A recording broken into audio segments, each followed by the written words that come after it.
I was 15 years old the night my father looked at me across the kitchen table and said, "We don't believe you." Not, "We need more information." Not, "Help us understand what happened." Not even silence, which at least would have left room for something to grow in later. Just those four words. Flat and final. Delivered the way verdicts are delivered in courtrooms where one side was never allowed to speak. My father's voice didn't shake. His eyes didn't waver. He had already decided, and the decision was finished, and he was simply informing me of the outcome. My mother was standing at the sink. She didn't look at me when he said it. She kept her eyes on the window above the faucet, on the dark backyard beyond, on nothing in particular. She didn't disagree with him. She didn't see anything at all. And in some ways, her silence was louder than his words. Because my mother has never been a quiet woman. My mother has an opinion about everything, always has, about the weather and the neighbors and the right way to fold a fitted sheet and the wrong direction the country is heading. She volunteers opinions no one asked for on a good day. The fact that she chose that specific moment, that particular devastating moment, to say absolutely nothing, told me everything I needed to know about where she stood. I picked up my backpack from the floor beside my chair. I walked out of the kitchen.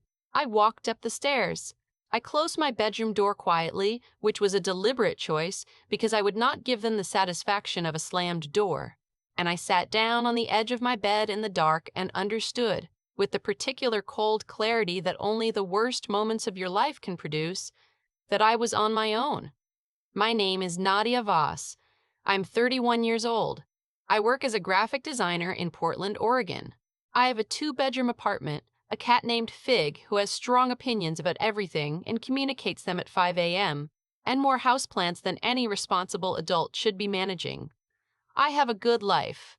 I want to say that right here at the beginning, clearly, before anything else, because this story has a complicated middle and an ending that I'm still living, and I don't want you to spend the whole time worrying about me. I turned out okay, more than okay. But getting here cost me things I am still, at 31, learning how to name. And the story of how I lost my family at 15 and what happened when they came back 16 years later is something I'd been carrying long enough that it's time to put it down somewhere other than inside myself. So let me take you back. All the way back. Because context is the only thing that makes any of this make sense.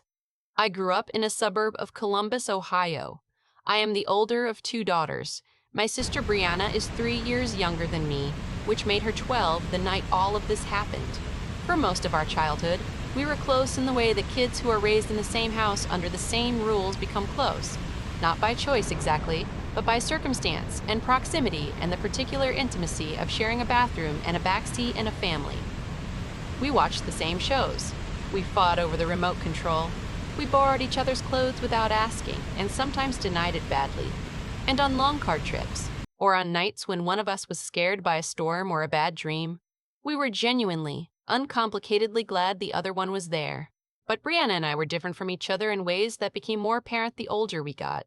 She was louder, more social, funnier in groups, the kind of funny that requires an audience and knows how to work one. She had the type of personality that fills a room when it enters, the kind that adults find charming and teachers find memorable, and other children orbit without being entirely sure why. She was cast in the school musical 3 years in a row. She won the 5th grade science fair. She moved through social situations the way some people move through water, with ease and no visible effort and no awareness of how rare that ease actually is. I was quieter, more interior. I read constantly. I filled sketchbooks with drawings and kept them under my bed because I didn't think they were good enough to show anyone, which in hindsight says something about where I already understood myself to be in the family hierarchy. I had 2 close friends and actively preferred that to a crowd. I got good grades but didn't make them look effortless. I was not the child who walked into a room and made adults turn their heads and smile. I was the child who was fine. Doing fine. Nadia's fine. This is not a story about parents who were deliberately cruel or overtly unfair. My parents did not give Brianna more presents. They did not praise her openly in front of me or make direct comparisons between us that named me the lesser one.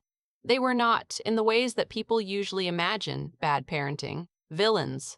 It was subtler than that, and subtler is in many ways harder to name and harder to survive because you can't point at it clearly.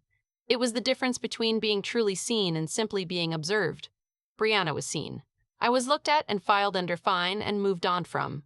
I noticed it for years before I had any language for it.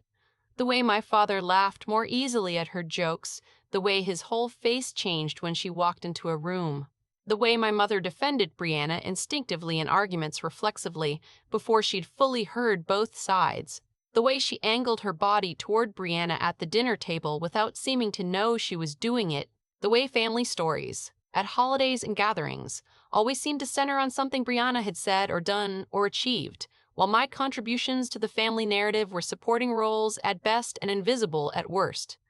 I told myself for years that I was being sensitive, dramatic, reading into things. I was 15 years old and I did not want to believe what I was already beginning to understand. Then came what I have come to think of simply as the incident.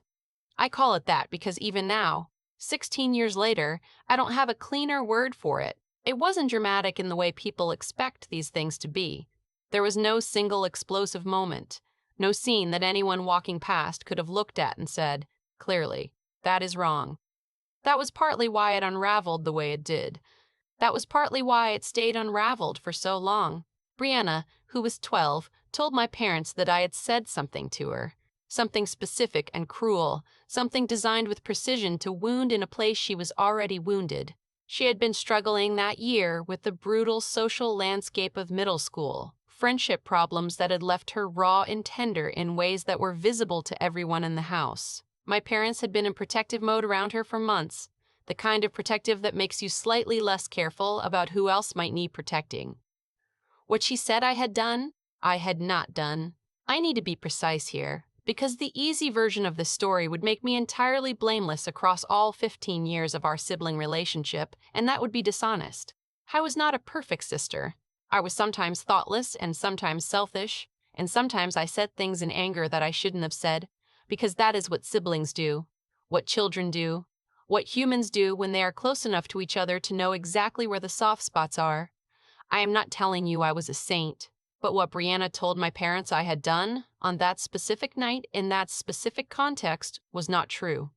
It had not happened, and it was calibrated so precisely to land the worst way possible, so perfectly constructed to confirm the story my parents were already half telling themselves about who I was versus who Brianna was, that when I first heard the accusation, I genuinely believed there had been some miscommunication, some garbled version of something.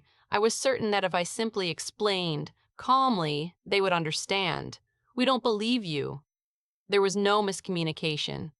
There was a choice. My parents, faced with two daughters offering contradictory accounts, chose one. They chose the one who was already crying. The one whose pain was louder and more visible. The one who had always, in the daily running tally of family life, been more legible to them, easier to read, easier to love in the way that people love things that reflect them back clearly. They chose her, and they communicated to me, without ever quite saying it in those exact words, that my account of my own inner life, my understanding of my own character, the story I told about who I was, did not matter to them as much as her distress did. The weeks after that night were the loneliest of my life, and I say that knowing I have had other genuinely lonely periods, so the comparison means something. Nothing formal was declared. No one sat me down and named what was happening. It was ambient, the way cold is ambient when a window is left open somewhere in the house. The temperature dropped and did not come back up. Conversations stopped when I entered rooms, or shifted in ways I could feel, but not quite catch. My father became civil in the specific, terrible way that people who used to be warm become civil. All the right surface behaviors, passing the salt, asking about homework, without any of the actual content underneath that used to fill those gestures with meaning. He stopped looking at me the way he used to, the way that made me feel specifically known rather than generically present. I felt the absence of that look, the way you feel the sun go behind a cloud. My mother was harder to lose because I had believed I was closer to her. She had been the one I talked to, the one who sat on the edge of my bed when something went wrong at school, the one who asked the kind of questions that expected real answers. Losing her felt like losing a floor I hadn't realized I'd been standing on. She continued to perform the functional parts of motherhood, cooking dinner, washing clothes, driving me to appointments. But she was gone in every way that would have actually helped. And a 15-year-old who has just been told she is not believed by the two people who were supposed to know her most needs more than clean laundry. She needs someone to stay in the room. She needs someone to say, "Tell me your side," and then to actually listen to the answer. No one stayed. No one asked.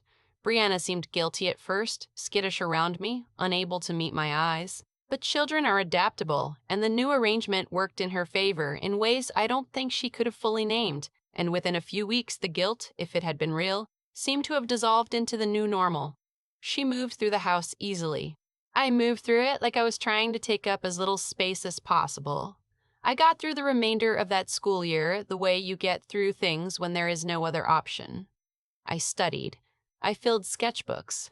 I spent as much time as possible at my friend Dara's house, where her mother cooked large, chaotic meals and never asked too many questions and seemed to understand instinctively when someone needed a place that simply felt normal without requiring explanation. I counted the years. There were 3 of them until I could leave for college, and I counted every single one. I want to stop here and say something that I think matters.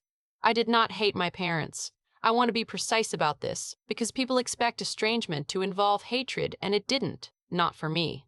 What I felt was closer to grief. I grieved them while they were still alive and still in the same house and still calling me down for dinner. I grieved the version of them I had believed in, the version that would have stayed in the room.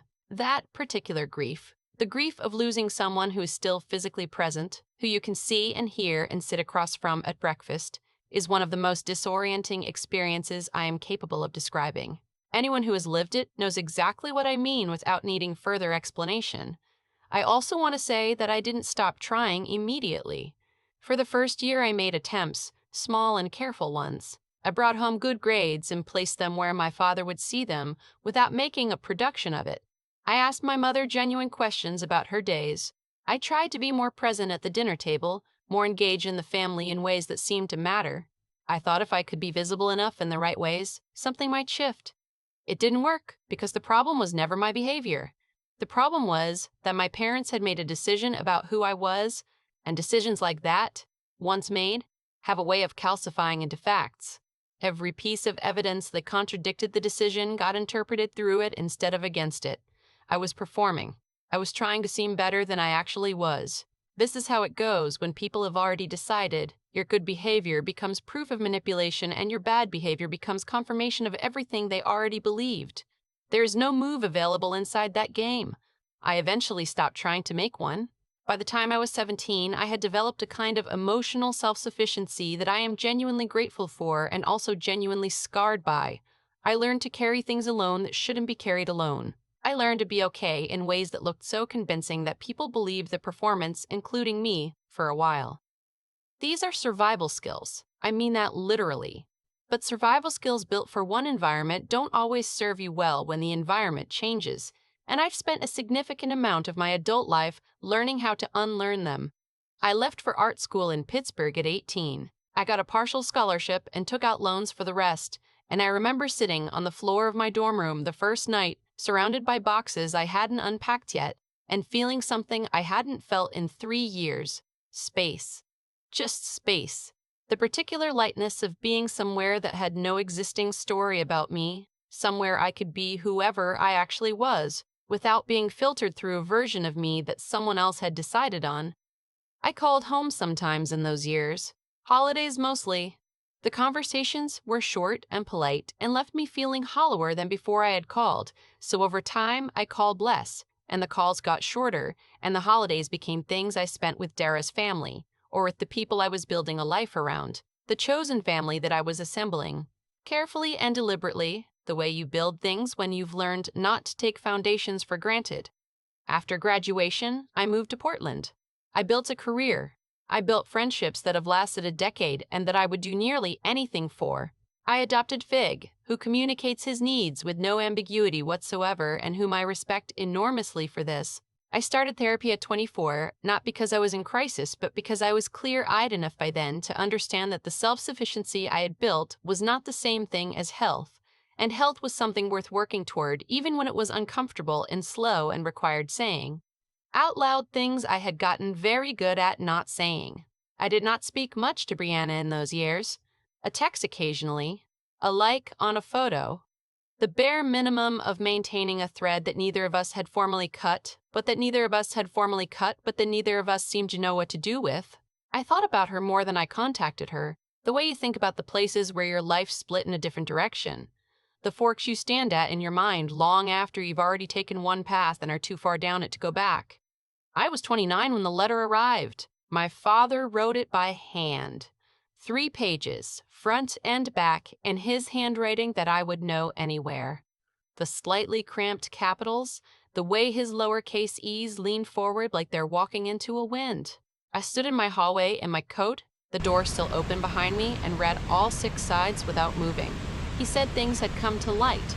He said he and my mother were not certain they had handled things correctly. A phrase so careful and so grotesquely insufficient for what it was covering that I had to set the letter down for a full minute before I could keep reading. He said Brianna had told them something. He said he couldn't explain the full weight of it in a letter, that he didn't have the right words and he wasn't sure he deserved the words even if he had them. He said he and my mother were asking, not demanding, not expecting, just asking whether I would be willing to speak with them. He signed it, your father. Not Dad. Your father, like a man who wasn't certain he had earned the shorter version anymore. I put the letter on my kitchen table and made tea and sat with it for a long time without opening my phone or turning on anything. I just sat. The first thing I felt was not vindication, though that came eventually. The first thing was grief. The 15-year-old sitting on the edge of her bed in the dark. All Delivers years of carrying something that I had known was real and being told by the people who mattered most that my knowing didn't count. The grief of 14 years of a family I had quietly given up on arrived all at once and sat down across the table from me, and I let it.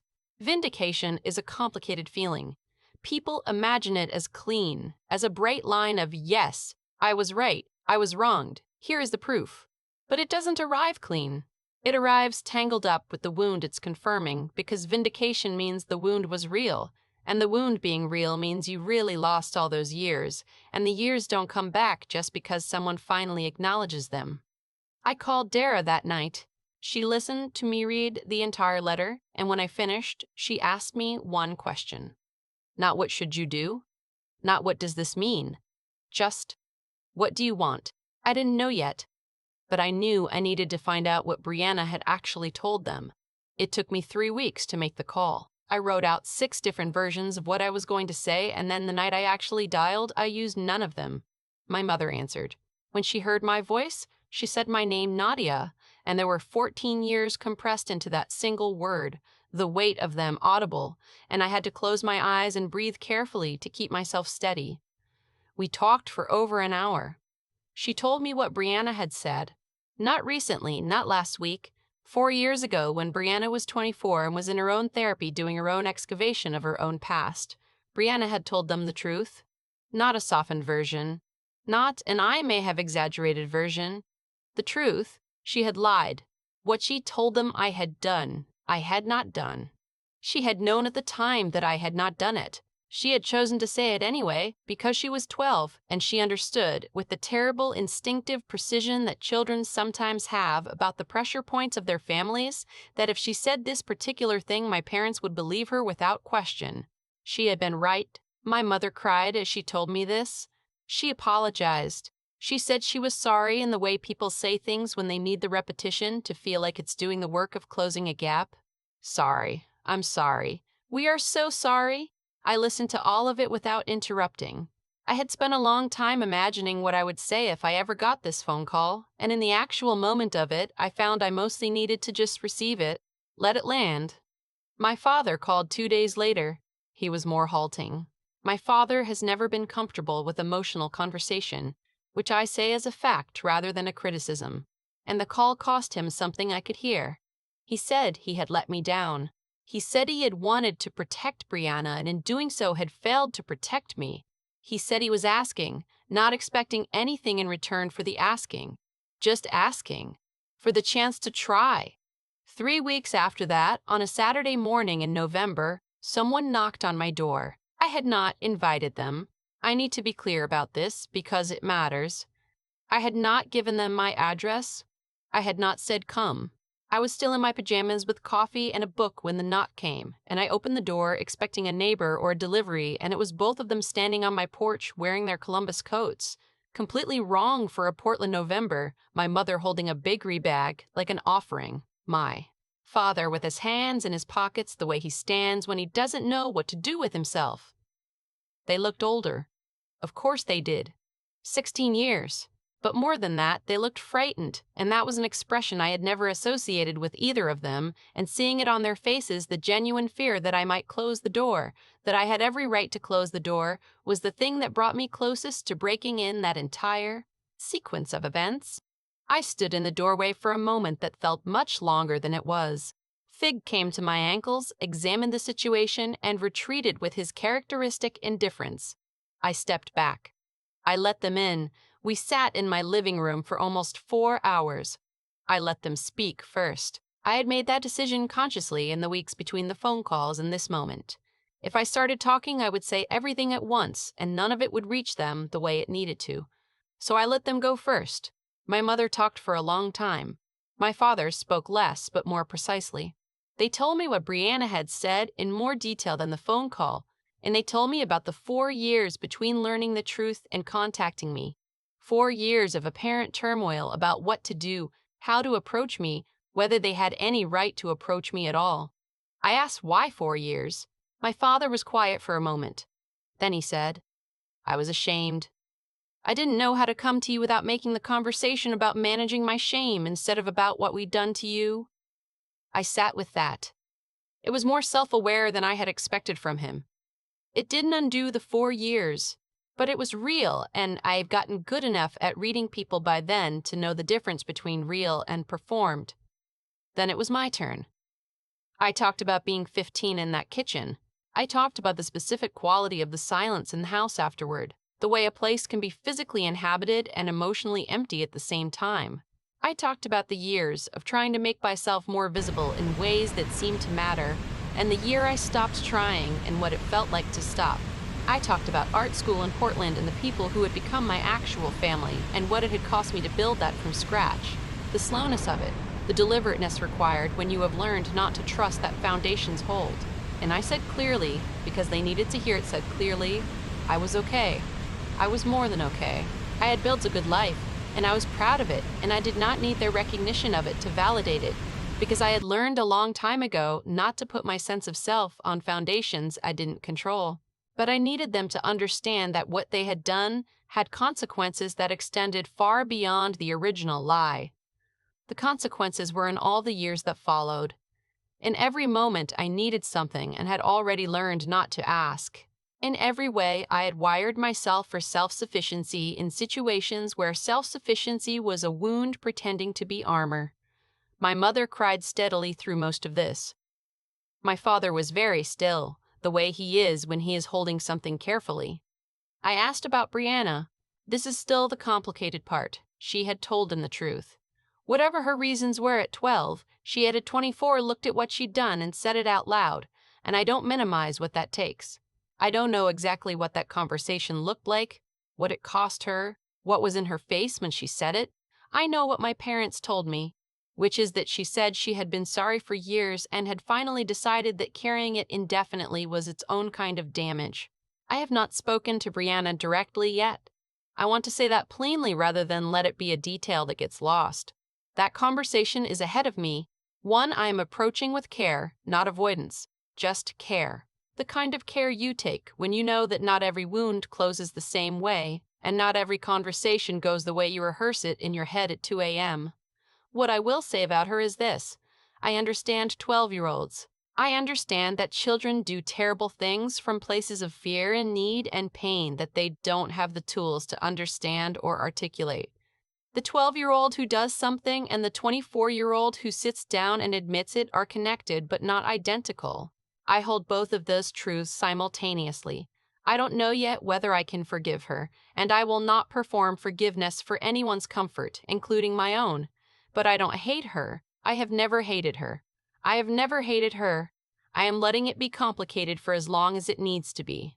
As for my parents, we have been in careful, imperfect contact for the past 2 years. I want to be honest about what that actually looks like because I think people come to reconciliation stories expecting a particular shape. A warm reunion, tears, the family restored to what it was. That is not what this is. This is 2 phone calls a month that are sometimes comfortable and sometimes effortful, and occasionally get cut short because someone said something that landed wrong. And we are all still learning how to navigate each other without the old maps. This is a Thanksgiving I spent in Columbus for the first time in over a decade, sitting at a table that was simultaneously deeply familiar and quietly strange, eating the food my mother has made since I was a child, watching my father pour wine with the same gesture he's always had, and feeling something I can only describe as layered relief and grief and love and loss pressed together so tightly I couldn't have separated them if I'd tried. What it looks like is work, real ongoing work without a finish line, not restoring what was there before, because what was there before was not actually what I thought it was, and not building something entirely new, because there are decades of real shared history in the foundation. Something in between. Something for which the right word doesn't quite exist. Renegotiating, maybe. Starting over inside the architecture of something old. My father called me on my birthday this year, at 7:22 in the morning, exactly the time I was born, which he apparently looked up in the baby book my mother kept for me. He said happy birthday, and then he said, I'm glad you were born. Not have a good year. Not the standard script. I'm glad you were born. I had to set my phone down for a moment. I am still learning what to do with people who love me in ways I didn't expect. Still learning how to receive things I had gotten used to living without.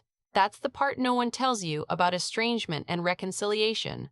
Estrangement teaches you to live without things, and then reconciliation asks you to live with them again, and you don't flip a switch. You have to slowly, painfully unlearn the survival mechanisms that kept you intact when you were alone. And that process is nonlinear and strange, and sometimes feels like loss, even when it is technically the opposite of loss. But I am trying, and they are trying, and we are, all three of us, older and more careful and perhaps more honest than we were capable of being at any earlier point in our shared history. Here is what I want to say to anyone watching this who is carrying something like what I carried. Your experience is real. Whatever form it took, the being dismissed, the being disbelieved, the being weighed against someone else and found lighter. That is real, and it had consequences. And you are allowed to name those consequences without softening them for other people's comfort. You do not owe anyone a cleaner version of what happened to you. You are also allowed to be okay. In fact, okay is the thing worth working toward. Not revenge, not vindication, though that last one does eventually arrive in its complicated form. Okay is the goal, and more than okay. The life you build from the materials left after something breaks is still your life. It counts fully. The people you choose are real family. The home you make, whatever size it is and whoever is in it, is a real home. And if you're a parent watching this, if you have more than one child, and you are, right now, somewhere in the daily work of deciding who to believe, who to protect, whose account of events to trust, I am asking you to slow down. The child who cries harder is not necessarily the child who is hurting more. The child who is quieter is not automatically the child who is fine. The child who loses the argument in your internal accounting is still a child who needs you to stay in the room long enough to hear the full story. Please, do not let the loudness of one person's pain make you deaf to the quieter kind. Quiet pain still leaves marks. It still sits on the edge of a bed in the dark and learns, too early and too thoroughly, that it is on its own. I was 15. I needed someone to say, tell me your side, and actually mean it, and actually wait for the answer. No one did. And then, 16 years later, my father stood on my porch in a coat too thin for Portland with his hands in his pockets and said, we're not expecting anything. We're not asking you to forgive anything. We just need you to know that we are sorry and we want to hear it from you, the real version. Your version, finally. It wasn't enough to undo anything. There is no enough for that. but it was real. And I have learned, slowly and with a lot of help, that sometimes real is where something new can start, even if you've given up believing it will. I still live in Portland. Fig still wakes me up at 5 a.m. with no apology. I still water my plants and do my work in Caldera on Tuesday nights and go to therapy every other Thursday. My life is mine. It was always mine, even when I was building it alone, even when it was small and held together with borrowed strength from other people's tables. I built it, and I am proud of it, and I do not need my parents' recognition of it to make it real, because I stopped putting my sense of self on foundations I don't control a long time ago, and that is one of the few things I am grateful to that kitchen table for teaching me. But I am glad my father knocked. I am glad I stepped back and let them in. I don't know exactly what this becomes. I know that I am no longer 15 and they no longer hold the specific power over me that they held then, and the dynamic between us has shifted into something more honest than it was before, which is strange and uncomfortable and also, on the best days, genuinely good. We are not performing a happy family. We are three people who share a wound and a history and a slow attempt at something better. And that is enough for right now, and some days it is more than enough. If you have been through something like this, I want to hear about it. I want to hear about the years you spent carrying yours. I want to hear about the knock that came, or the one that never did, the door you opened or the one you've been standing on the other side of, trying to decide. I read every comment because I spent too many years thinking I was the only person sitting in this particular silence, and I wasn't, and neither are you. Drop a comment and tell me where you're watching from. Tell me how long you've been carrying yours. And if this story made you think of someone, a child you stopped listening to, a parent you've been waiting to hear from, a call you've been putting off making, let it. Let it sit with you. Let it make you uncomfortable in the productive way. Uncomfortable is often where the right decision lives, just past the edge of the easy one. My name is Nadia Voss. I'm 31 years old. I have a good life and a difficult history and a cat with opinions and a mother who calls on a Tuesday now, just to ask how I am. That is everything. That is all of it. Thank you for listening to the whole thing.